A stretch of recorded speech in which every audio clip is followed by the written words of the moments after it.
Here. How you doing, everybody? Welcome to the city of Tokyo. This is me on my balcony once again, reporting on a Japan travel update. It's a very rainy day. The weather has turned cool. Autumn seems to be here. That summer humidity and the hot weather is gone, and it's replaced with like fall. It feels like October already. It's weird. September 1st comes, fall sort of hits real quickly, and in this episode, I'm gonna see if I can go to our Discord server. We're gonna be doing a I'll be taking phone calls from the Discord server. So if the moderators can help to set up a Discord chat, I'll see if I can patch you in through the computer here, and we'll be able to have a conversation. So I'll hear from you.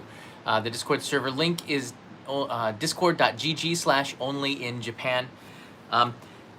There's been some big developments just in the last 36 hours, and today they're going to be making a decision on some of the travel restrictions and easing them, because it hasn't really changed much for over a year. We seem to have the same very stringent policies. Japan could have one of the toughest ones. I know Hong Kong still requires a 21-day quarantining, but the talk of the town is that the quarantining time for those that are fully vaccinated will be moved from 14 days to 10 days, which is a significant change, because that's 4 days of your life you get back if you decide to quarantine. So, or if you decide to travel to Japan.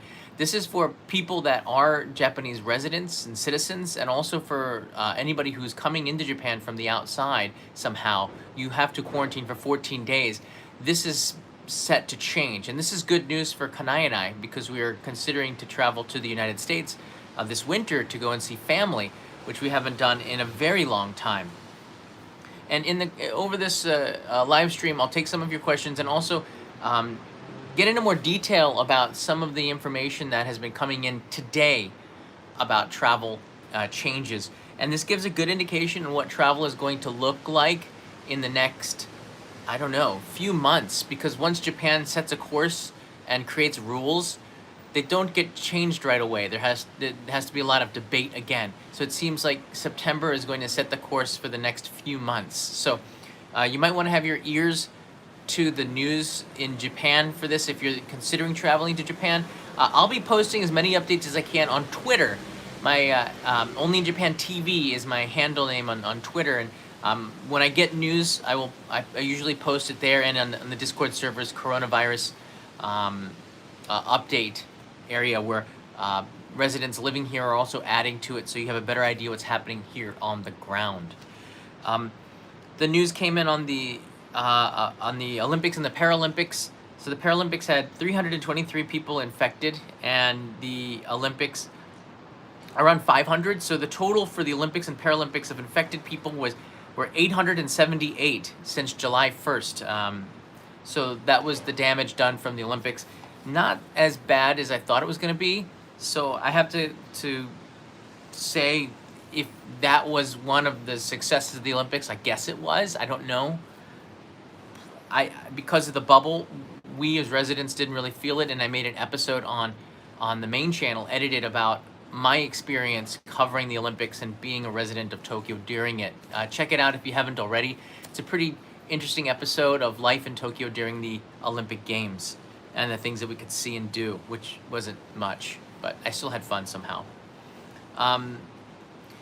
So a lot of these effects are going to be, a lot of these changes are going to go in effect in November. So it's not something that's going to happen in the next 2 months. But Japan's already thinking ahead and planning for this. Now, for me as a resident, the more pressing news is that the state of emergency is going to be extended for 19 prefectures, which are already in a state of emergency, from September 12th to September 30th. That's kind of a big deal. But I think what I'm seeing with the information here is that if you're fully vaccinated, and if you if you take a PCR test, there are exceptions to interprefectural travel. I don't know if they're going to announce that tonight, but I'm going to have to travel for work anyways, despite the state of emergency. I just can't run a channel where other creators are creating and stay inside of my house. I need to take the precautions, meaning PCR tests. I'm fully vaccinated already, so I need to be able to make the show. So this is good news for me, seeing that if you're fully vaccinated and willing to take a PCR test, you can travel. Very important. Um, um, I was just watching the news before this. The screenshot currently is from the news broadcast showing the state of emergency and reporting on it. And one of the things a commentator said is that Japan needs to. Thank you so much for following me on Twitter. I'm getting some of the notifications here. Japan needs to change the way that they think about the virus here. It seems like all of the way people think is still left over from last year. And one of the reasons why people are still, I guess, have not changed for this Delta strain is because they haven't been told much about it here. I know we've heard lots about it in the United States and other areas, and we know about it here, but we haven't really been given information about how it's different. So a vast majority of the population doesn't quite understand or grasp the gravity of this new strain that is now the predominant one in Japan. So I think now that the Olympics are over the next couple of months, we're going to be seeing Japan really, once again late, but push this information that you can get infected with close contact much more quickly than you could before, and this is dangerous. And I think that this came in the decision to extend the state of emergency to September 30th. Now, they've given some information. The government today released some information that gives criteria of when the state of emergency will end. And let's see if I have it here. Yeah, so they don't want people to return to their normal lives, and they said that the state of emergency should only be lifted if hospitals' bed occupancy rates fall below 50% and patients with severe, moderate symptoms. So this is the criteria for them lifting the state of emergency. Should be lifted only when hospital occupancy rates fall below 50% and patients with severe to moderate symptoms are on a downward trend. New daily infections should be on a steady decline for 2 weeks. And Tokyo has been in a state of emergency since July 12th. So obviously it wasn't working the same way, but it's much worse if there's no state of emergency. So we got to look at those metrics, that data. And I put a link in the description of this video where you can check out in English the statistics for the city of Tokyo. The city is doing a great job of making this accessible in English to make it easier to understand where the situation is with this pandemic. And I think that's a great thing. Tony P's in the house. Thanks for continuing to keep us updated on the situation out there, John. We all appreciate it. Thank you, Tony. It's nice to see you here. And Irvin is here as well, cheering me on. Thank you so much. Yeah, we're going to see over the next few weeks the pattern evolve for any kind of travel for this fall. And I know a lot of you had changed your trip or your travel plans many times, from spring to summer to fall. And summer, probably you just skipped the fall because the Olympics were a no-go zone anyways. And it looks like if you have a trip planned for November, there is some hope. But I think the airlines are going to have the most up-to-date information, so you're going to want to keep in touch with them. And if you can't get information from the consulate or embassy, go to the airlines and go to tour groups like HIS, JTB. Ask them for information on travel to Japan. JTB has offices, that's Japan Travel Bureau, has offices in New York, Chicago, Los Angeles. I think they have them in Sydney and London and all over the world. Contact their website. They have a phone number. You can get in touch with them. And they sell package tours, so it's in their interest to make sure that you have the most up-to-date information to decide if you want to take a package tour to Japan, right? So call them if you can't get information from the consulates and embassies to get up-to-date information as well. They're probably going to get that through internal information, and that's good to have. JNTO is another organization, the Japan National Tourism Organization's website. Also has some really good resources. A link is in the description here as well. School restarted on September 1st here in Japan. I can see kids in uniforms all over the place now in the city. It's a good sign because things have calmed down. Everyone is wearing a mask at school, and there's still social distancing, but vaccinations are not possible for kids. 80% of the population over the age of 70 has been vaccinated. So there's herd immunity amongst the elderly here. And Japan is an elderly sided country. The average age of Japan is, I believe, 46 years old, where in India it's like 26 years old. So you can see India versus Japan, and I think the United States is in its maybe the late 30s, right? So Japan is 46 as an average age. So Japan's population is much heavier on that side. So that side of the population is vaccinated, but it's the people under the age of 30 that is the least vaccinated, especially school-age kids. So we're seeing a lot of infections here in Japan among younger people, and I think it's the same like as in the United States and elsewhere. I don't think until Japan's vaccination rate gets to like 70 or 80%, international travel here will continue. But I think that's why they're planning for November in a lot of the news that I'm getting here, for that to continue. Now, what is the state of emergency here in Japan? I'm gonna try to cover a lot of this information to you and take your questions here. Here's the current situation right now. You can see from the beginning of the year, January 1st, there was a wave that went up and down, and that was quite concerning. I remember that. Then in May, it started to increase, and then it went down, and then the government saw in right before the Olympics an uptick here, and they called the state of emergency before the Olympics started. And the reason why was because Delta had arrived, and there was a massive surge. As you can see, that blue patch there, really high.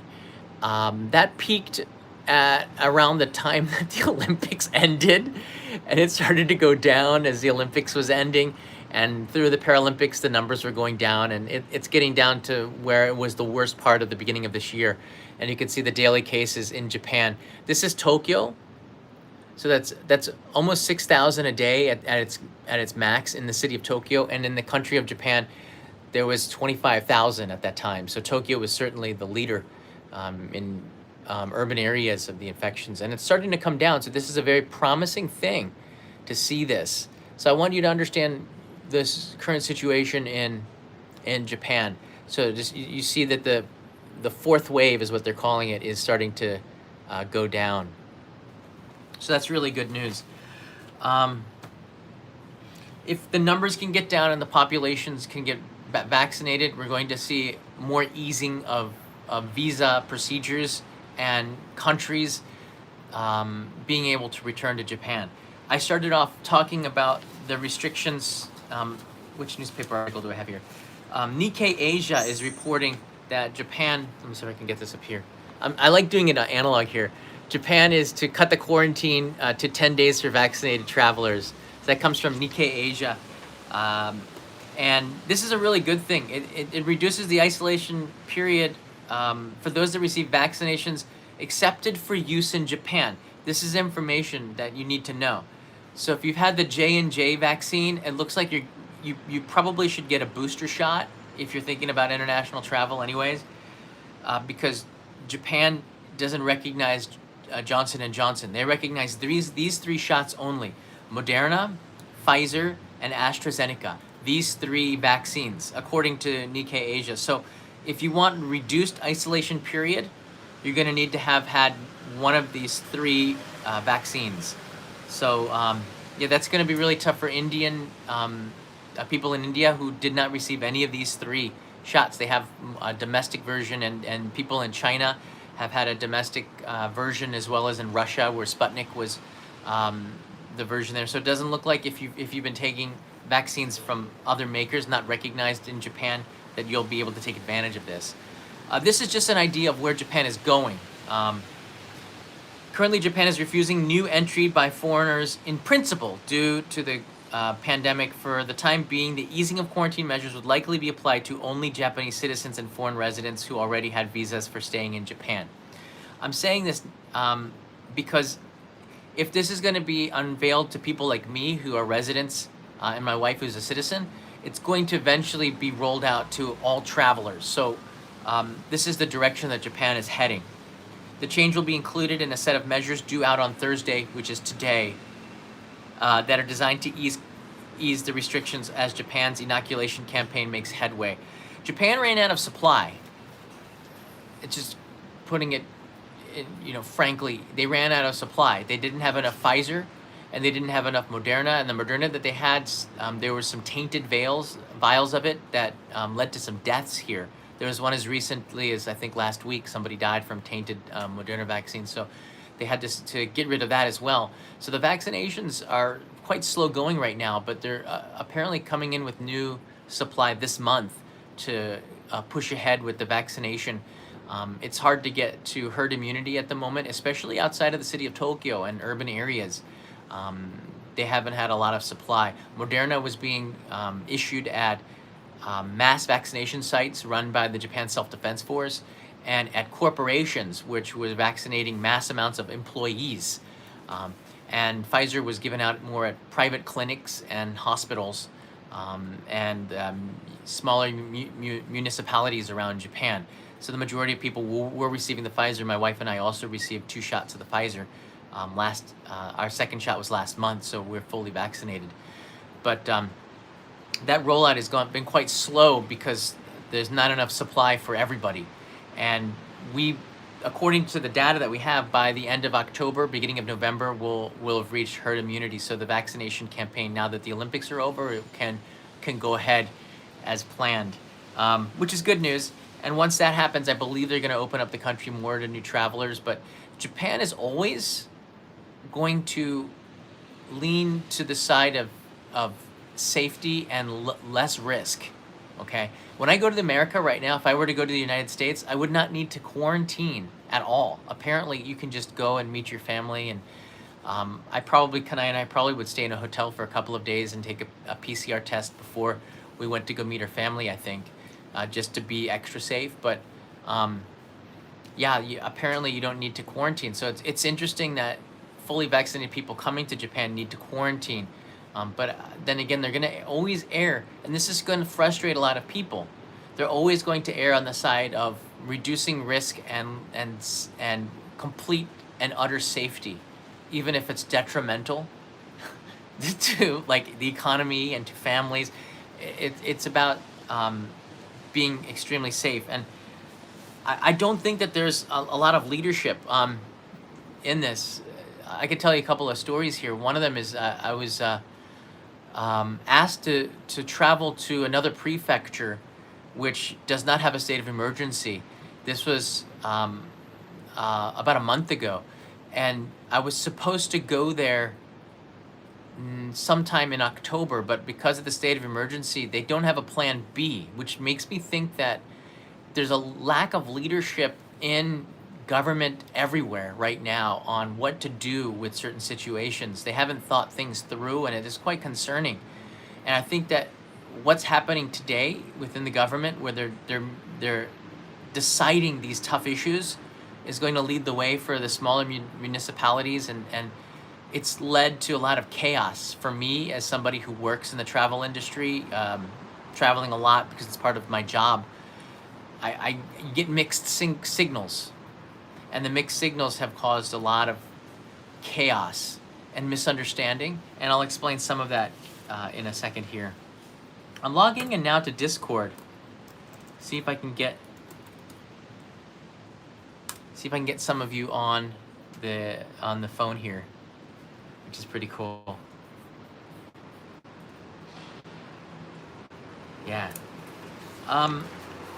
Also in the news, in Japan, New Zealand was really lauded, and Australia too, for keeping numbers down, but having life fairly stable within, even though there are lockdowns, fairly stable within communities. So Japan, I think, is looking at New Zealand and Australia as models, but I'm not sure. Like, I think that the everything is already here, so I'm not sure how useful that's going to be going forward. We're going to find out. Let's see here. All right, so thanks so much for UFO Bob and Peso and others have. Let's see. I guess I have to make myself a speaker here. So I don't have push to talk enacted, everybody. I apologize for that, but I see UFO Bob and Peso are here moderating. How you doing, UFO Bob?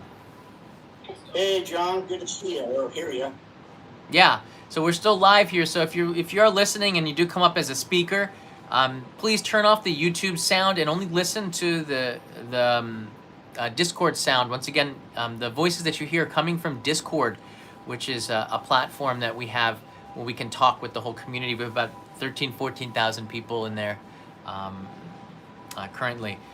Yeah, so let me... For those who want to talk, there's a little icon on your screen with like a hand waving. Press that, and you'll be invited into the queue to speak with John and ask a question. Awesome. Let me see if I can raise the speaker up a little bit to make it... See, I can raise the speaker up there by putting it on a cooler. I'm very analog here. It's part of the experience. Okay, speakers are raised. Yeah. So before we start this Q&A, and we have about 60 people and increasing quite quickly now in the audience. Again, if you want to join us, it's Discord, discord.gg/only in Japan. And that's an invitation. You can come on in, join us for a fireside chat here as we talk about it. NHK World is reporting, and I want to get through some of this before I go into it. The 19 prefectures that are still under the state of emergency is in the thumbnail of this video, and you can see on the Kyodo news article attached to the description of this, you can link in there and you can see that information more specifically. But Tokyo and the neighbors are still listed as in the state of emergency currently, which means that people are urged to avoid crowded areas, and restaurants are told to stop serving alcohol and close by 8 p.m. So restaurants close early in Tokyo. Alcohol is limited to, when I did drink alcohol, it was 0.5% alcohol. A new beer called Beery, released by Asahi, is allowed to be served. So so you need to drink 10 of those to equal one beer. It's actually quite good. They make regular beer and then they extract the alcohol to 0.5%, which means that the flavor stays pretty good. And there's enough alcohol in it to give it a little bit of a sting, which is a beer taste. You have to drink beer to know. But that's keeps people from shouting and being louder. And let's be honest, probably Tokyo could use a little break from drinking too much for those that go binging after work every day. So the panel of experts, this is from NHK, panel of experts advising the government on the response, said Wednesday the state of emergency should only be lifted if the bed occupancy rate falls below 50% and patients with severe to moderate symptoms are on the downtrend. So until the state of emergency is lifted in Japan, I can't see foreign travel to Japan returning in September or October, but it seems like November there is a possibility, and we'll know more about that later today. With that in mind, let's turn to the Discord server. We have John who's here. John, do you have a question? I thought I heard you mention a second ago about them possibly lifting the no travel ban to Tokyo. Wait, not lifting it due to the state of emergency. Would that include entry through the airports such as Haneda and Narita? I don't think... So, John, I don't think Tokyo is going to have a lift of... have the state of emergency... have entry lifted as just the city. It's going to be the entire country or no place at all, I think. Gotcha.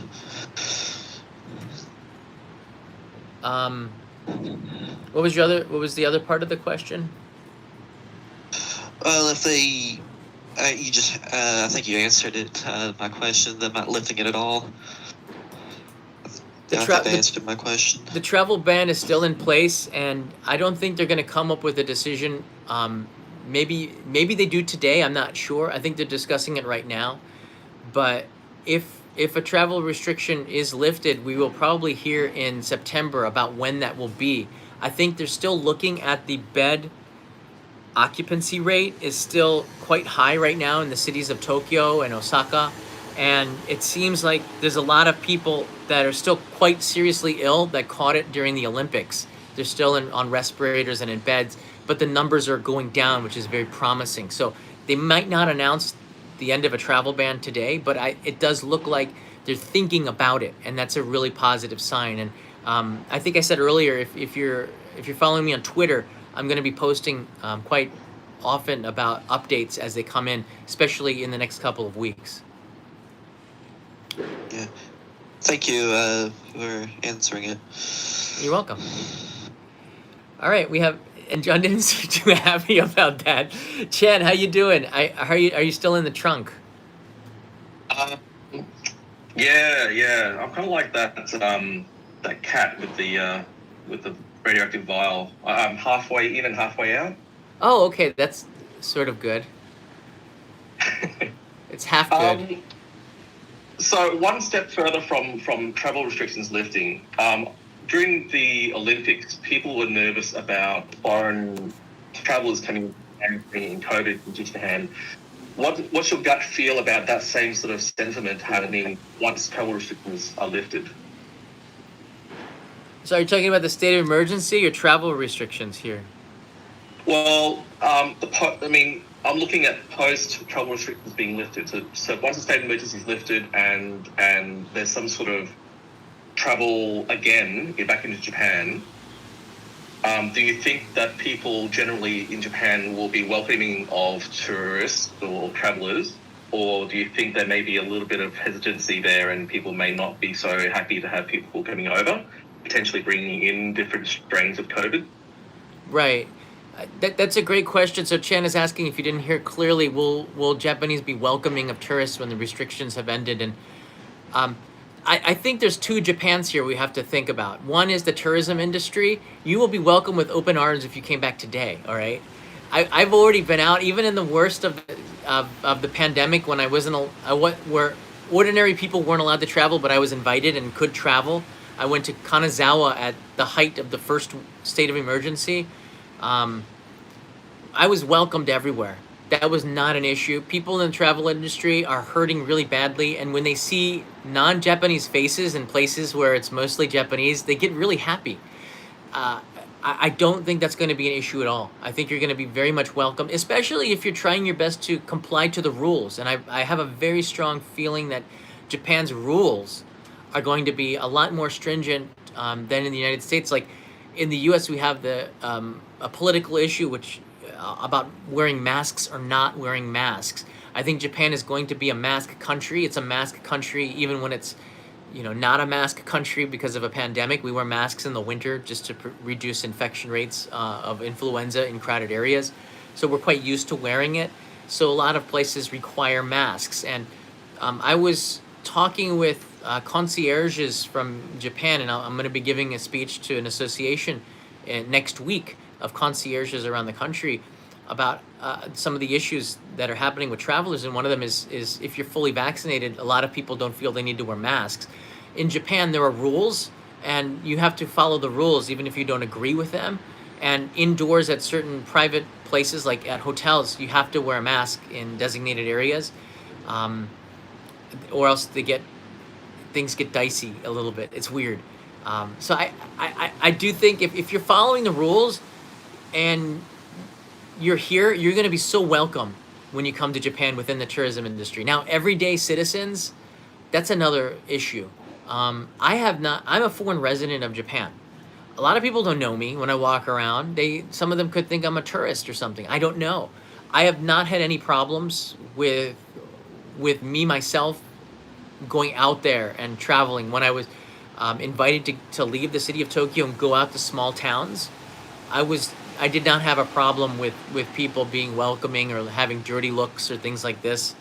For the most part, a lot of the towns that are not impacted by COVID, they have 0 cases in those towns right now. Just everybody is. I went to Kochi Prefecture in the middle of the mountains, a small town with a very small population. Nobody had masks on. It's like they didn't even know there was a pandemic. So they still haven't had an infection rate. I inquired about this because I was thinking about going to Kochi to interview again some of the residents there. They still haven't had a case in that town. So I don't see. I think if you do come to visit Japan, you're going to be welcomed, especially in the tourism industry. But there might be cases where people feel uncomfortable. As long as you're wearing a mask and you are complying to the rules around you, which are in English, by the way, should be fine. I don't see an issue. I appreciate that question. So I guess if I stayed in my trunk with a mask on, it should be okay. I think so, especially as long as you have the mask on.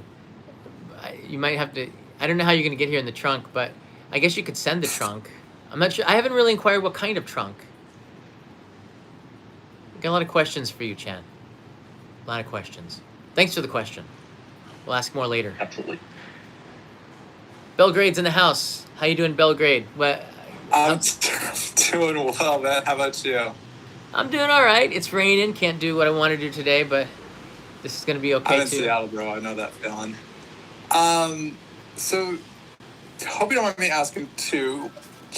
One, just quick thoughts on Prime Minister. Forgot his name. I'm so sorry, but Suga. just thoughts on Prime Minister. Yeah, for him not running again after only a year. Yeah, Japan was before Prime Minister Abe took over. Japan had a string of failures as prime minister after Koizumi left. Koizumi was in office for 5-6 years, quite a long time, and he left in it was like one in and one out through the Tohoku, the Great Tohoku earthquake and tsunami. So one in and one out. So we had political instability until Abe-san came back a second time and brought it for quite a long time. That was a great thing. Now we have Prime Minister Suga, who's out after a year, and we have leading candidates, Noda and Ishida. Look, I think Prime Minister Suga had a really good agenda. He had a lot of things that he wanted to change. He was very proactive in reaching out to groups to try to get ideas on how about tourism, about the economic direction of Japan. And honest to goodness, I think he's a really great guy, and he would have been a great leader if not for the things that he was dealt to him, which are the Olympics that he couldn't change and the pandemic. And the Olympics was like a loaded gun at his head. There's no way to get out of that. Yeah. I don't think we haven't seen the contract that they had with the IOC, but I think looking at all the people that would gain and lose and the economic impact by not holding it and holding it, I think they probably made the right call, although I was against it and I still am, that they held it as a resident here. I think they probably made the right call to get it out of the way. Okay. The elections the elections are set for. Sorry, go ahead. Sorry. Oh go no, ahead. it's the elections are set for the 29th of September, I believe, and he'll be stepping down, so there'll be a new leader on the day of the end of the state of emergency. So maybe this is also a political issue, where the day after there's a new leader, so the 29th I think will be Prime Minister Stuga's last day. The 30th will be the end of the state of emergency. So the new prime minister will be coming into good news no matter what, right? Go ahead. I'm sorry. Oh no, I was hoping that would be the case, because that actually leads me into my next question, which is I'm actually the school I'm going to right now has a study abroad program to Tokyo during the spring quarter, which is March to June. I don't know if that was still going because of the pandemic. I don't know what the vision's going to look like freaking 8 months from now. So I was just wondering, if you think it'll still, if it'll be back by then, like it'll be safe to go regardless if you won't have to quarantine or provide all the papers and stuff like that, or you might have to. So that's my next question. Yeah, with regards to this, I know that there's a Twitter group that I follow with people that are stranded outside of Japan that can't get in, especially students who had visas, I guess overturned is the right word. They had all the paperwork done and just couldn't get in. It's hard to say. I think that student visas and entry would have returned if not for Delta. And right now, because of the infection increase, Japan is reactive to that. And now that it's starting to come down, and even ex-Prime Minister Aso put his foot in his mouth once again. By the way, I really like Prime Minister Aso. I think he's a really interesting and fun guy. But he said that it was like a George Bush mission accomplished type of thing with the pandemic, and said that Japan has overcome it. I can't remember the exact quote. I think that's sort of the wrong thinking, but they see the numbers coming down. I do feel that in September we're going to have a much clearer vision of going forward, maybe after this meeting on Thursday, but they're thinking about the future. I don't see it all opening up until November. if that, and then probably looks like 2022 is going to be after the winter. It's hard to feel this out too. Will the winter have another surge because it's colder and it's more transmissible in the drier air? Is this going to happen? We don't know yet either. So there's a lot of hesitancy to start travel up in the winter from the people that I talk to in the travel aid industry. They're looking at like March or April 2022 for a hard opening, but there might be a soft opening, meaning like if you are a student or you do have a reason to be coming into Japan other than tourism to work, then I would think that you're going to be on the front of the list of being able to enter in the soft opening because you have an employer, you have a visa. This is my opinion and my feeling on the direction that things are going by watching the news like every day here. They want you to come here, but they're scared, and this is just the leadership is going by rules set by somebody else that don't make a lot of sense. And the meeting today, and the reason why I'm quite excited about what they're doing right now is that they're making hard decisions today. And I think that they're going to have a path forward for this. I think, I can't say for sure, but I certainly hope that you don't have to wait another year, because a lot of people have been waiting a year or even more to get this. How long have you been waiting for? Well, I haven't yet applied, but it's just a quarter in advance. So I have to submit all the paperwork and everything that's required to be taken into consideration. So sometime probably before New Year's. Wow. I have to get all the papers in. Although I'm probably wrong. It probably needs to be a little earlier than that. So yeah. I think probably mid-October, November. I actually think I need to get all the papers in. From what I read, from what I remember, I think it was December or something. But I think it's actually October. Okay. Yeah. Have you been in touch with the embassy and consulate in your area? I've been looking at the website, and right now nothing's changed really. Although based on what you're saying, it sounds optimistic, perhaps. So I'm always optimistic, though. Yeah. But yeah. But I'm probably just going to keep looking up every couple of days and seeing if anything's changed. I just know that for the visas, I probably do need to look a little bit more into that. Do you have your certificate of eligibility? I do not yet. Again, I'm still waiting, looking at the embassy right. Last time I looked at it yesterday, nothing's changed. It's still rather the same. It's because Delta variant, they're not really letting anyone in. So right now I'm still waiting on things to change, and then I can start maybe thinking more about what I want to do with that. So I think getting that COE certificate, the certificate of eligibility, is critical, and that is gotten through your employer or the school or the association that is bringing you into Japan. That I don't know. I know that immigrations is open. I don't know if they're still issuing it or not, but checking in with your employer or your school and seeing if they can get that certificate of eligibility is the most important step, because if you have that, I know that people are still coming into Japan to be residents. Again, like citizens and residents can come to Japan, and if you're a resident in waiting, that puts you sort of on the front end before the tourists, in my opinion. So, but you need to have that the COE certificate of eligibility, which you get at immigrations here and is sent to you or to the embassy in place. Yeah.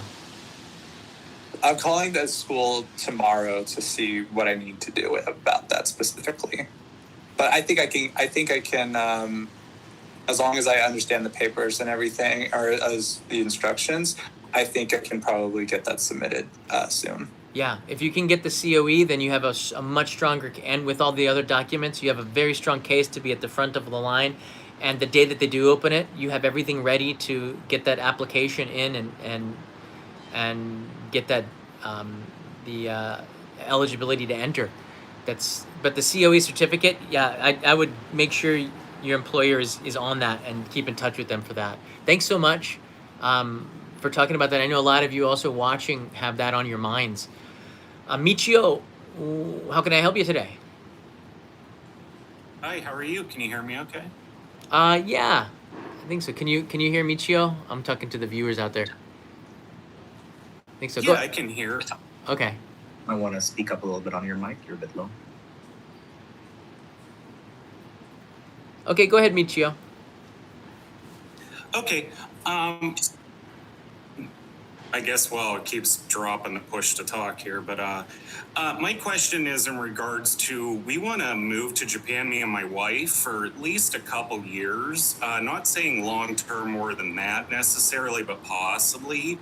However, my wife wants to get, well, she's studying to go into coding, medical coding, and she wants to study specifically biomedical informatics, which is like just medical coding. It's super specific, but not a lot of people do it. And in short, I've been reading on Reddit, and I know that's not exactly the best place to look for it, but I can't find much information. But apparently in Japan, they don't treat women in the IT field with much respect at all. I don't know if this is necessarily true, but just to give you a brief example, someone was saying to the effect of the make women workers work an average 2 to 4 hours more than male workers, and they continually talk down to them and stuff. Is that true, and have you heard anything about that? I've heard that this is true in every country, though. I've heard of situations of discrimination and racism in every country.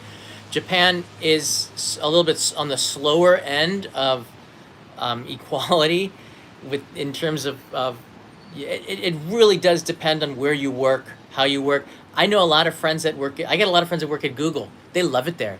Maybe it's because it's a foreign-run company. I don't know, but I've not heard of any problems for female engineers working at Google, for example. I have friends at Rakuten that seem to be quite happy, but I also know some people at big corporations like NEC, like really old traditional companies. And yeah, a lot of them just understand their role is that they have to make tea for all the men in the office. I still kind of shake, like turn my head like this, like what? Like, why can't they go do that themselves? But a lot of the women that do it, they kind of like doing it because they feel that it's just part of their job, and there's some of them that don't. But it certainly doesn't make equality when one group is serving another group, right? So I can't say to this definitively because it really just depends on the place that you're going to. And I really don't want to comment on any company because within the company there are different divisions where are headed by a leader who sets up that culture. So it really depends on who is the manager and who is the head of that area. That will determine the culture within the company. I do know it's changing, but I know it's not changing fast enough. So I can't say definitively what kind of experiences you're going to have. But I do know that happens in Japan and happens in a lot of other countries, maybe Japan a little bit more. Oh, yeah, thank you. The information I was saying is try to look for a foreign company to hire and everything. So, yeah, it makes a lot of sense. But major companies, I would expect to treat people a lot better. So, yeah, definitely.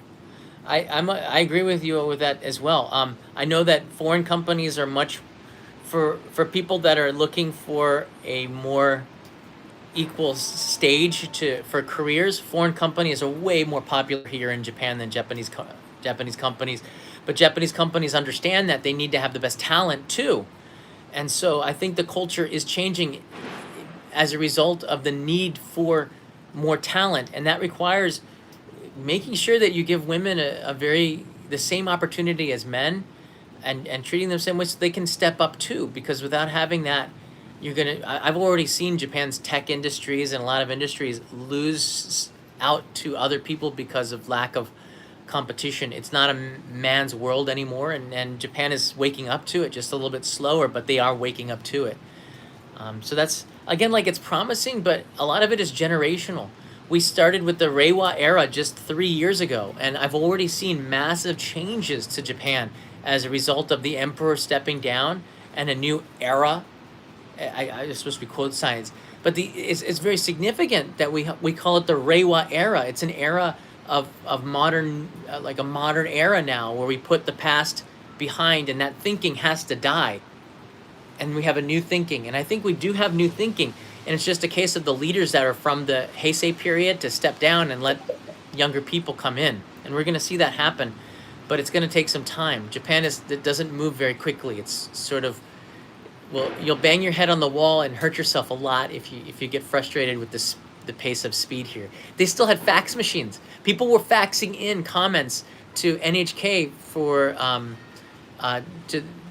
support for the athletes on the TV station. They said, please fax us in your support, and they gave a fax number. And I was like shaking my head, like, what? I think I even put this on Twitter. It's like I've never seen, like, in 2021 fax numbers being promoted, only in Japan for sure. So we're in the right direction, but we're we're still quite distant from being where we should be with that. I see Angus here, and Merlin, nine Merlin engines. Yeah, 9 Merlin. I have a question. 9 Merlin engines. Hello, can you hear me? You okay? Yeah. Yep. All right. Great. I was wondering, what is the current public perception of tourists returning in Tokyo right now?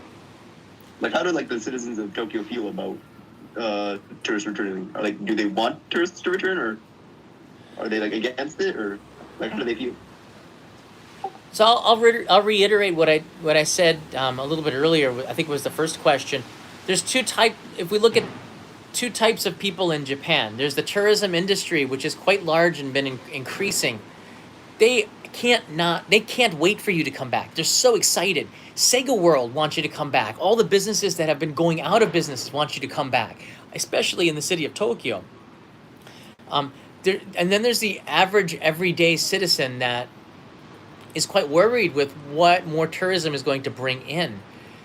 They also have a lot of distrust with the government and the handling of the pandemic. And I might be just speaking as myself here, as a resident of Japan and Tokyo. Like, I'm kind of confused about the messaging from the government, and worried that if they do start tourism, they're grossly unprepared for it. But I think that perception is going to change after the meeting today, and we're going to see more news, especially tomorrow and next week, about that. And I got my eyes on the news here. And again, please follow me on Twitter if you can, because I'll be posting as soon as I see the information there, as well as on Discord. Tourism industry, yes. The average everyday person, they're not quite sure. But as a foreigner living here, I have not had any troubles whatsoever, because people might mistake me as being a tourist just because I have a non-Japanese face. Haven't had any problems at all. I think if you're following the rules and you're wearing masks and you're vaccinated, I think that this is going to be, you're going to be treated like everybody else. If you're talking really loudly and you're being disruptive and you remove your mask and you're making people feel uncomfortable around you, not following procedures and being, for lack of a better word, a D-bag, things are going to get really bad. And you know that if we let in mass tourism, there's going to be some of those people that ruin it for everybody. The few bad apples ruin it for everybody. So Japan can't pick who comes into the country. But my feeling is that if the rules are not clear from the government to those coming to visit Japan before they buy the ticket, then they're going to run into some problems, and there's going to be more hooligans or D-bags or whatever you want to call them, that come here and ruin it for everybody else. And Japan will react to what the people want, which is, look, it's not working out, let's ban tourists again. So I hope that does not happen, but it's hard. It's hard to not see that happening too. It's a tough one, but tourism industry, Yeah. yes, 100% yes. I'm talking to too many people that thought that tourism should have returned already. We should have had people here for the Olympics, which probably would have been a bad idea, but some people were for that too. So Hmm. yeah, I don't have too much to say about that, but the you know, right now the mind of the Ang? you can, yeah, Yang, go ahead, Ang, go ahead. I'll answer this. Hello, John. Can you hear me? Yes, I can. Wow, great. Man, I'm a bit nervous. I've been watching you on TV and something, and I'm talking to you. Right. So here's my question, John. I'm planning to visit Japan like when the border is open, and this time I'm planning to visit it a bit longer, like maybe 4 weeks. But here's the problem. I'm doing some freelance job, and I can just leave my job and I have to bring it over every time when I travel. And problem is I'm planning to stay in Japan like longer than usual. So usually I just spend like a week or two, but this time I'm planning on 4 weeks. And then I went to Reddit, put on some research. Some people said you need a working visa or something like that because you're bringing your work, even though it's freelance. But some people say it's really okay not to, not to do or submit any working visa because I'm still a tourist. It's kind of gray area there. So yeah, I'm just confused. I don't know what to do, but I really want to travel a bit longer, but I cannot leave my job at the same time. Yeah. So what's your personal outtake on this, John? We call them work vacations, okay? Workations, right? There's a word that Japanese had. So people in Japan are already doing this too. We had a go-to travel campaign, which is weird at the height of the pandemic, but the government was encouraging people to go on vacation to work. And I don't think you need to get a work visa if you plan to be doing your work here, because you can say that you're balancing your vacation with your work, meaning probably you're doing more vacationing than working. So that the way that I see it is that if you're doing like 51% vacationing and 49% work, then the vacation wins. So you're a tourist. But I think the reason why they want work visas and such is because they don't want people coming here and competing with Japanese people for the same jobs, right? They don't want, and they also want you to pay taxes here. But if you're working for a job abroad on a laptop computer here, I'm going to lean on this and say that Japan has already defined a workcation, like a work vacation, to the citizens here. So I think that's pretty much what it is. And if vacation is in it, it's a vacation, man. So you're buying your own hotel room, you're paying for the food, you're contributing to the economy. So I don't see why you would need to get a work visa. That seems a little bit extreme if you're coming here on a workcation, meaning you pick Japan to do work on a computer. You should be okay with that. Yeah, no issues at all. Just as a That's a quick good point. personal analogy, I do have friends in the game dev industry who have spent like 2 weeks in Japan. So they are working, but for entirely remote. They just happen to be in Japan together and work by day and then explore the city by night. So that sort of thing. Yeah, that would qualify as tourism. And once again, it also depends on your company. I know somebody who was a supporter here who had a visa and documentation from their company, but they were also on a work vacation. So, it just depends on what your company is comfortable doing. If your company wants to give you a visa to work in Japan, they have an office here, that's okay too. If you're going to be working with a Japan-based office, then maybe you want to have the paperwork done because you're literally connected to Japan in that way. But if you're working remotely, I don't think you need a work visa because you're not competing with jobs here in Japan. And to answer your question, right now there is a trend with people that are coming to Japan, and somehow tourists are still making it here. I'm not really sure how and why, but in general, globally, people are taking 1 month vacations rather than 2 weeks. The reason why is because they factor quarantining into it. And I know the US doesn't have that, but a lot of countries do. I think Hong Kong is still 21 days, I believe. I think Grace told me it was 21 days. Japan has 14 days currently.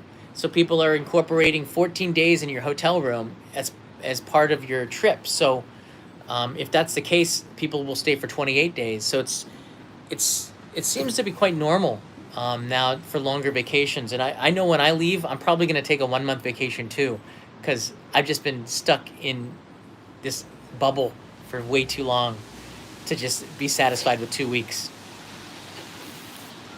Hey John, how are you? Good. It's Wasim. Was the previous person, Max 111, was prior to you. So just make sure, Max, sir, are you there? John Davies, try sending a trunk through airmail. I don't. Okay, Waz, go ahead. Yeah, hi, John, how are you? I'm from Montreal, Canada. I still remember that video you made when you ate a poutine from a food truck. I've been seeing it and I was like, yeah, it's kind of an insult to every Canadian here. But anyways, yeah, my point is that we're talking about tourism, we're talking about Japan, and even myself, like I changed my plans like 5 or 6 times. Even today, I had to call Air Canada just to change my my plane ticket from November to maybe May. I changed it for May 2022. But we've been talking about tourism and everything, but we don't even have information concerning the people who wants to go to study. I don't think tourism will start before people who has to go to study in Japan. I mean, I've been talking to Davide Rossi. I don't know if you know him. Davide Rossi, he was talking with politicians, with Japanese politicians, but the problem is they don't have a plan about, or we only have crumbs, Yeah. At the beginning of the year, they've been talking about vaccination. They want to make like 1 million vaccines every day, everything, crazy stuff. But when it's about tourism recovering or about, people who want to study in Japan, there is no information at all. Only crumbs, we will have a plan maybe at the end of the year. Maybe we will have a plan at the end of the year. Maybe it's going to be between December and March 2022, Right. Nothing is certain when it's about tourism or studying. No, I don't know. It seems like they don't have a clear plan. I don't know. There is no clear plan because there's not really much leadership on this. We have a pandemic czar, Kono-san, who has a very strong case to be the next prime minister. He lays out the plans, but look, Japan is a country that is led by consensus, right? There's no one leader that makes these decisions. It's led by consensus. We can't get a consensus on anything, which leads to chaos. That's the disadvantage to leading by consensus. Meaning if everybody is not on board, then they can't go ahead with this. Or if a majority are not on board, then they can't go ahead with this. There's nobody stepping up. There's nobody who wants to put their neck on the line for fighting for this. Bringing in students to Japan, students don't vote. Students don't, it's not really high on their pecking order, which is for things to do, which is a huge shame. And that's why you're only getting crumbs. Honestly, there are people that are putting pressure on politicians, but even the politicians will say one thing, and they really don't want to put their neck out for this. There's no reward for it, right? What's the political gain out of doing that? So they just see the risk. They don't see the reward. So the risk of not allowing students to come back is not great enough for them at the moment. And I don't know if we're going to see. I just know that Japan is a country that does its very best to be very fair with this. I've seen like they don't want to discriminate. It's the only country in the G7. The only country in the G7 not accepting students. Canada started accepting students in October 2020. Yeah. Italy and France around July 2020. And United States and UK, they never closed their borders to students. Right. So, You cannot compare. That might be a way to add pressure to Japan, but Japan will never compare itself to any of those other 6 countries. They're going to do what they want to do.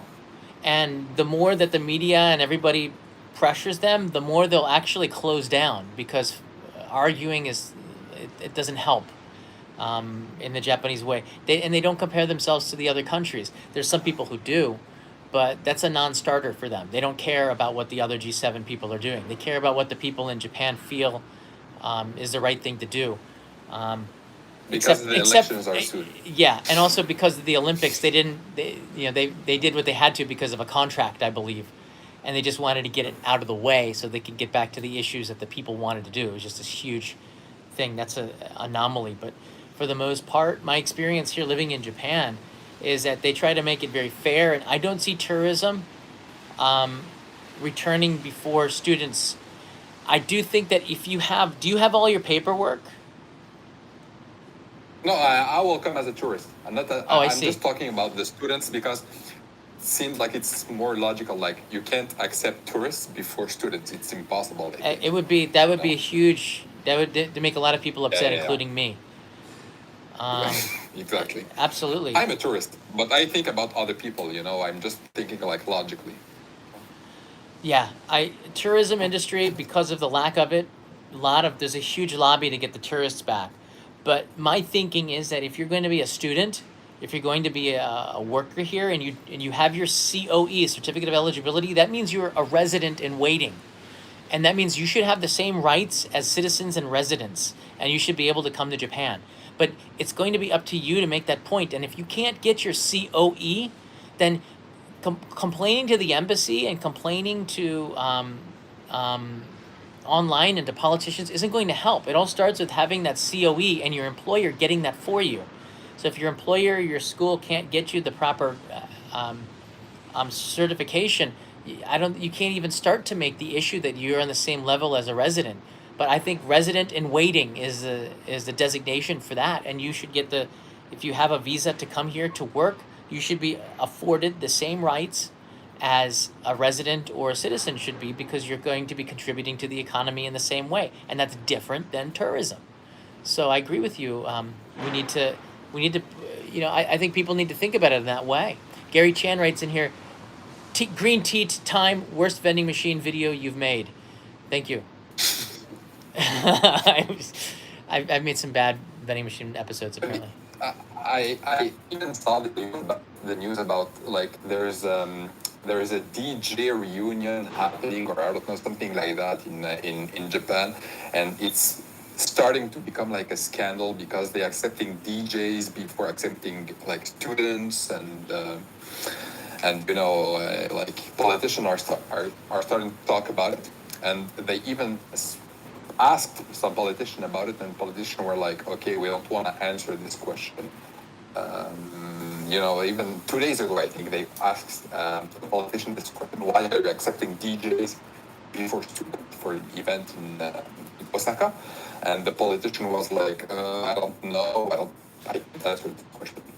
Like, seem like they're not, I don't know, like they're not, I'm not going to say they're not serious about all that, but they don't have, like I said, a clear plan about what's happening. Well, that's obvious, right? There is no clear plan, and that's what I think today's meeting is about, to set a clear plan. The Olympics were this big mess. I was in the middle of everything. It just really made planning for the future impossible from like April of this year onwards. And now that it's all finished, they can finally, the leaders, put their heads together and come up with a clear and a clear plan that we all can understand, because even as a resident here, I don't know what a state of emergency even means, right? Apparently, like, I'm fully vaccinated. There shouldn't be a reason why I can't travel if I'm invited. So with a PCR test and following, normal precautions. So I'm going to have to do that anyways. And I do hope that people don't get upset, but I'm going to have to continue only in Japan. I can't wait for a state of emergency to end if I'm fully vaccinated and can get PCR tested and taking precautions and invited to go there. I don't see how I can not continue my job when everybody else is. But it's not fair. And I had a comment from somebody from India who said that she couldn't come to stay with her husband, who's already here in Nagoya. And then they'd allowed an athlete to get a visa to come in and be with her husband, but she didn't understand why she couldn't do that with her husband. And I said, like, I don't understand either, and I don't know what else I can do about it. But I don't think there's a country in the world that doesn't make exceptions for VIPs and certain people. And when it's discovered, they're exposed. Japan is no different. I can't think of a country that doesn't do that or has special exemptions, or in the US, a private airport that is allowing citizens to come in through these little portholes somewhere. I don't know. Even just look at the US tax plan, where there's so many loopholes to get what you want. So I can't think of a country that's completely fair with this. Japan is absolutely no exception, and it is not fair, a lot of the things. But I'm just really hopeful that after today's meeting and after September, we will have a clearer vision. And I'll be back in October, most likely, saying we have no clear vision. It could be. But I'm going to be really hopeful on this. I appreciate the question very much. Kaisarin. Next we have Kaisarin. Hello, good afternoon. I have a couple of questions to ask. Sure, go ahead. The first one, if tourism does come back, right, are the tourists stuck in one zone, or can we cross to other prefectures? Oh, if you can come to Japan after you're finished with your quarantine, you'll be able to travel anywhere that you want to go, but you're going to have to go through quarantine process. And I want to actually, I'm actually apologetic that I didn't say this earlier. It took me over an hour before I could talk about this, but vaccination passports are going to be a very serious thing here, meaning you're going to need this to come to Japan, I believe. It looks like they're going to ask for, because Japan wants to know what vaccine you took, because they're not going to recognize the Johnson & Johnson vaccine. So you're going to have to, I think the US is going to have to make a vaccination passport, and Japan be comfortable with that before they allow tourism to return. And I know American tourists are having problems going to Europe right now. There's a lot of countries that are saying no to American tourists because they don't have vaccination passports, or it's hard for them to track if they're safe or not, and to know if they should do quarantining for a certain amount of time. Japan is going to continuously lower the quarantining from 14 days to 10 days, but it's going to happen for tourists, but you're going to have a way to prove that. So you're going to need a vaccination passport. So I believe strongly that that's going to be the case. But you're not going to have any problems traveling inter-prefecture. If you're in Japan, you're in Japan. After you've finished with the quarantining, you should be able to travel freely from one place to another. Oh, that's good, because I had like my first shot a month ago, and I'm getting my other shot end of this week. Okay, great. And then the last question is, in Tokyo, which areas need tourism the most? In Tokyo? Wow. Yes. Tokyo, I don't think there's any particular area that needs tourism. A lot of them are not, the places that don't have tourists, they're not set up for tourism. Residential areas, I don't think really care if tourists come or not. Right now, it looks like all the areas need tourism right now because there are no tourists. I can't think of I'll be talking with the Concierge Association next week. There's over 100 concierges from hotels all over Japan, and I'm going to be talking with them about this. And all of them want you back. It doesn't matter where you are. It doesn't matter which part of Tokyo you go to. You're going to be welcome everywhere. I think tourism is going to quickly return to places like Akihabara, Shibuya, Shinjuku, Harajuku, Asakusa, like the heart of the city. So if you want to, probably the places that are secondary would be outside of the Yamanote line, like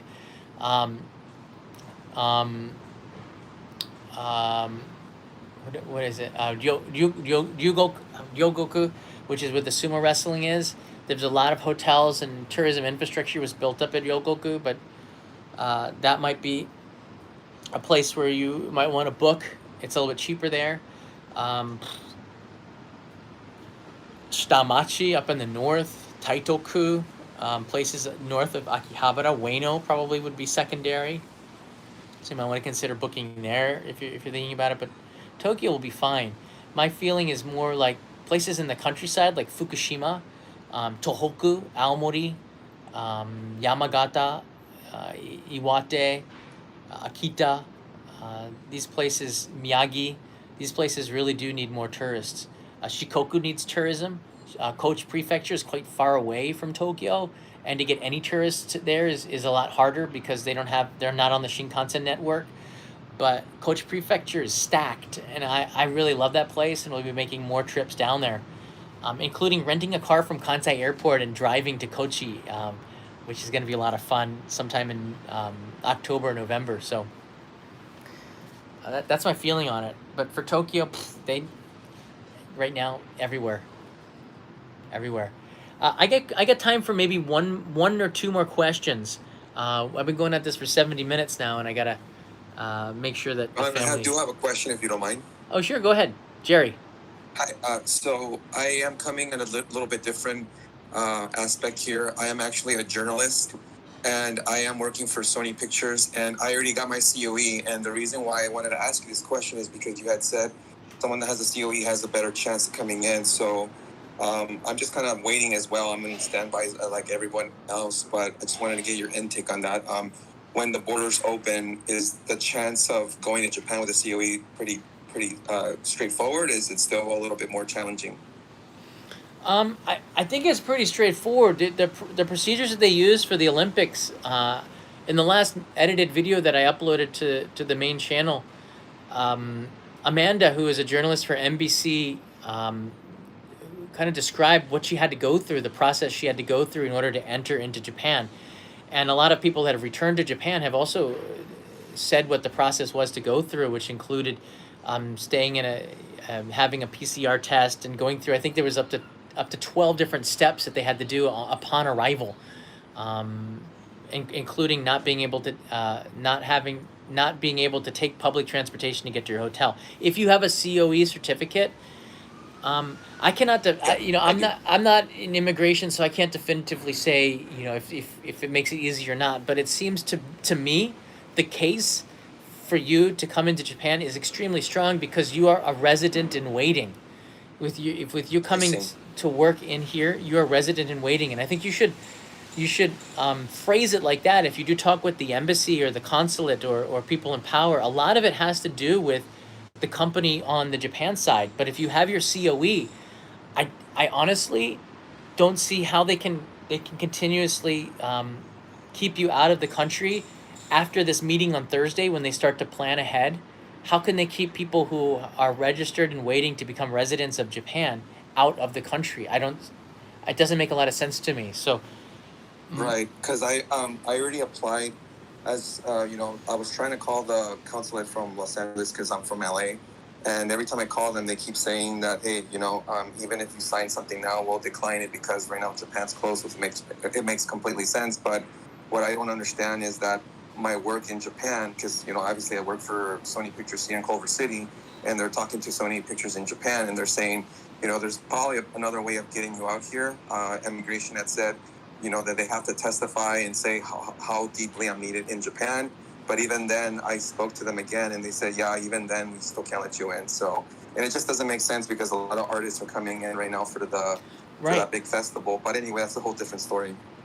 Right. It doesn't make a lot of sense to me. I just know that this is the only thing that you could do is to make sure that you are in the best position when something opens up, and then you take complete advantage of it, because without a lack of strong leadership on this, it seems like one day a group of people can get through, and then another day, nobody can get through, even though there's a lot of people who have so many things in their favor for this to happen.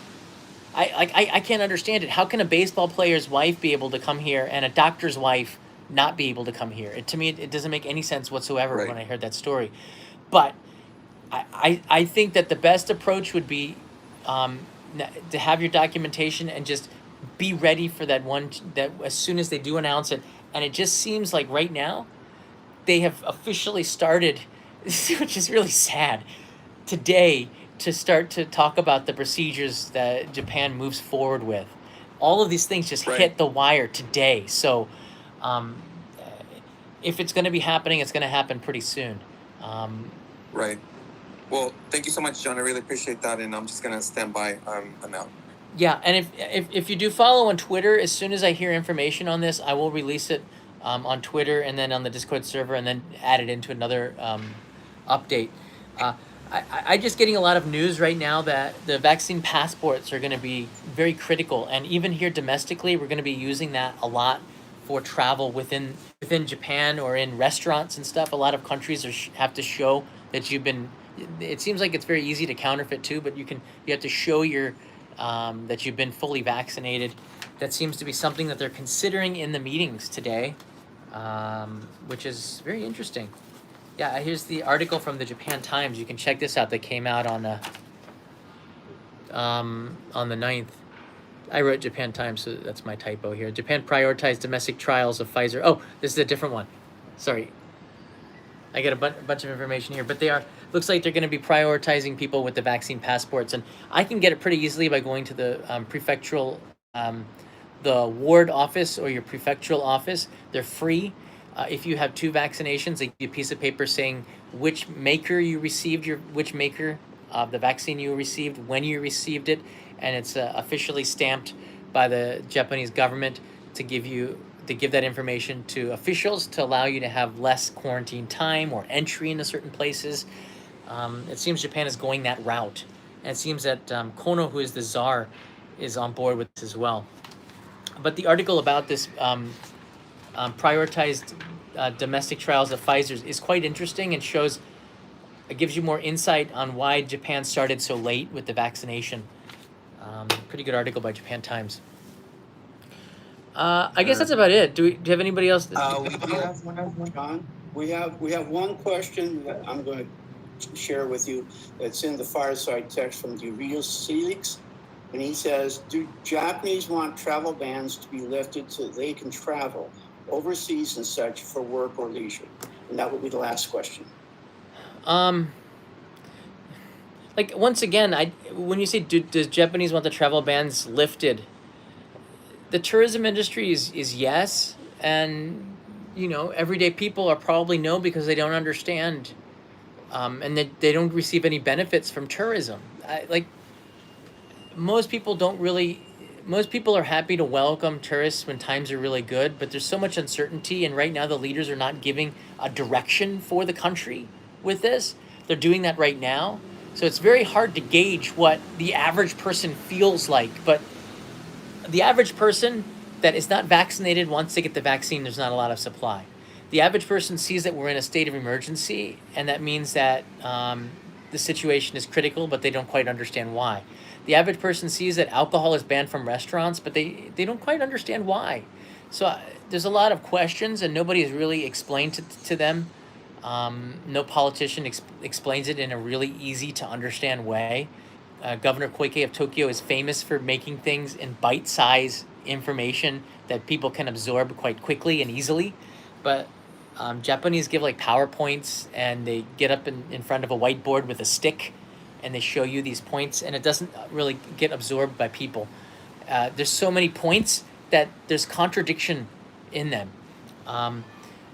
Jesse 112886 says here, hi from Australia. It's looking like I'll be able to travel to Japan before I'll be able to travel to my own country. In my own country. Thanks for the videos. Australia has some of the strictest lockdowns, but they're also it's also a country that has done really well at containing it and keeping people safe. I don't know, what's better, but it looks like you might be able to travel to Japan before. I don't know. But I'll tell you this. Qantas, the Australian airline, is earmarking Japan to open up as an international travel destination by December 2021. Australia has done an incredible job of keeping the numbers down, and they're going to reap the benefits of that by being probably one of the first countries to be allowed to come in with restricted travel to Japan. Restricted, I said, because you still have to go through the quarantining process, but that's kind of really great. And I don't know who's going to want to leave, because then it might be hard to get back to Australia, but I don't know how it's all going to work at the moment. I just know that they're deciding this right now, and that's pretty exciting stuff here. Australia is a police state, writes in Patio 87. I've heard that too, and I've heard some on the other side where people are kind of glad about it too. That they're like they feel that's a good thing because it's keeping them safe because they can't get the vaccine that they want. They want the Pfizer, but they can only get an AstraZeneca, and they want to keep it like this until they can get their shots. So it's confusing to me too. Police state is fine, writes in. I think you're not really write that in there. Who wrote that? King Grando. Real Alex also gave a little side question. How many ducks are left, and do we need a refill? What? How many decks of what? I'm guessing he meant your rubber ducks. Oh, no. Please don't get me a refill. It's already freaking out my son Leo, who sees too many of them, and he's already psychologically damaged as a result of the gifted ducks. Please keep your ducks to yourself. I don't know where to put them. All right? They're in the basement now, okay? Leo does not like the ducks. And I believe there's an emoji of rage in our Discord server. Soon to be here, by the way, from members. Yeah, that's all the news that I have. I really do appreciate you calling in on the Discord server. Once again, it's discord.gg/onlyinjapan, and we do live chats and things like this quite often, including game night with Vivian, the Chomp, who is our game coordinator. We got some good stuff happening on Twitch where we'll be trying to integrate some games into that going forward. If you have any questions, you can leave them in the comments below. Hit that like button. We're a little bit short on that. If you want me to give you another travel update, I'm thinking of doing that maybe in a few weeks if there's some major changes in September, but at least once a month. So when October rolls around, I'll probably be ready to give a more definitive direction. And I think after the politicians and the leaders have had a chance to meet and discuss this with the professionals, I'm hoping that we do have a clear direction. But from what I'm hearing from all of you, a lot of you have really good reasons to want to come into Japan, have really legitimate reasons as students and as people who have jobs here and can't get in. And I really hope that that's going to be addressed. And I think a lot of you have reached out to politicians, and I've seen other groups do this. And I think that pressure goes into meetings like this, where those politicians bring up this. But for the most part, though, for many of the politicians, there's no advantage to it because you don't vote. It's true. I don't vote either, so they don't care about what I think too much. You're welcome, Frank. Again, leave me a comment below, and I'll be back tomorrow with another live stream. New episode coming on the main channel pretty soon here. Black Belt Simon writes in here, thank you for the content and the response DMs on the Instagram. You're welcome. Do you know would be overseas outbound and inbound arrangements for returning fully vaccinated Japanese citizens? I'll be able to tell you about that next month because we got to book a ticket to go back home, and we have to do that pretty soon. But currently, it seems like the 14-day quarantine period is still here. So if we leave to go to the U.S., there's no quarantining because we're fully vaccinated. When we return to Japan, we have to undergo a 14-day quarantine. So we're seriously thinking about it. Leo is only 6 months old, so we're not sure whether or not we want to even travel with him because he can't get vaccinated. So it depends on the precautions and the security that we can take for him because we don't want him to get sick because he's too young. And we're worried about if he can fight that off. That's another reason, though.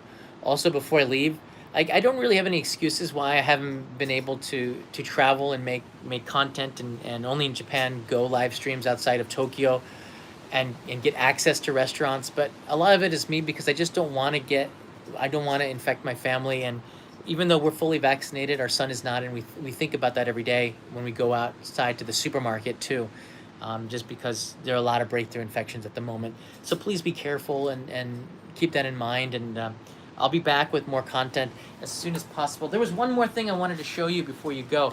The new postcard is in. This is the postcard from Osaka. I'm gonna send these out. I'm gonna try to send these out from Osaka, so they'll have an Osaka postmark on the back. But if you want to get it sent from Osaka, please join the Postcard Club on Patreon before Saturday, because I'll be going to. I got a trip planned to go to Osaka on Sunday or Monday. To do a live stream, which I'm invited to do. So do that, and then I'll send it from Osaka, which is pretty cool. It's a cool one. This is Dotonbori.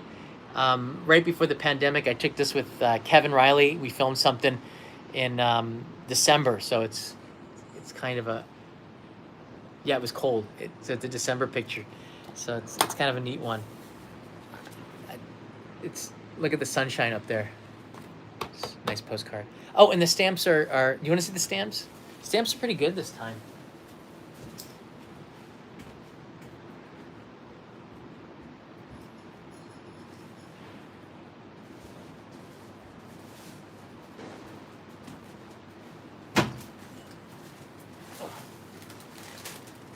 Here are the stamps that are going on there. These are the, I guess they're like woodblock prints of Oiran, which are geisha, and it's a pretty cool set. So you'll be getting one of these on the postcard as well. It's pretty cool. It's just a lot of them. Very key day. I always try to get the best stamps for you guys. Thanks again. I'll see you in the next live stream tomorrow.